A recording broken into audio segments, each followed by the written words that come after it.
بسم اللہ الرحمن الرحیم۔ محترم ناظرین، السلام علیکم ورحمۃ اللہ وبرکاتہ۔ شیخ الاسلام صدر وفاق المدارس العربیہ پاکستان حضرت مفتی محمد تقی عثمانی صاحب دامت برکاتہم العالیہ سے منسوب ایک جھوٹا خط۔ پہلے جعلی خط کا متن ملاحظہ فرمائیں۔ لکھا گیا ہے کہ اللہ تعالیٰ کا لاکھ لاکھ شکر ہے کہ پہلی بار 11 لاکھ فوج کا سربراہ ایک حافظ قرآن ہے اور 11 پارٹیوں کا سربراہ ایک عالم دین ہے۔ اب شرعی نظام نافذ کرنے میں کوئی رکاوٹ نہیں، حتیٰ کہ اپوزیشن بھی نہیں، کھلا میدان ہے۔ ایسی صورت میں رکاوٹ صرف منافقت تصور ہوگی۔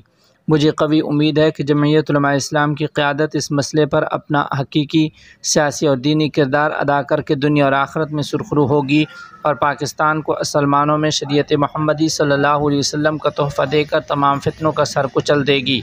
اگر ایسا نہ ہوا تو اس دور کا سب سے بڑا فتنہ یہی لوگ تصور کیے جائیں گے۔ تاریخ اور بالخصوص پاکستانی عوام انہیں کبھی معاف نہیں کرے گی، کیونکہ اب ان کے راستے میں کسی قسم کی رکاوٹ نہیں ہے۔ اللہ تعالی ہمارے علماء اکرام کو اپنا اصل کام دین اسلام کی خدمت کرنے کی توفیق دے۔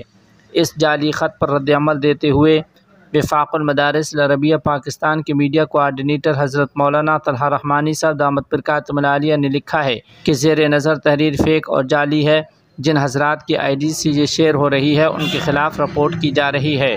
سوشل میڈیا کے متحرک احباب سے بھی درخواست ہے کہ اس کے خلاف وہ بھی رپورٹ کریں۔ مزید قانونی کارروائی بھی انشاءاللہ کی جائے گی۔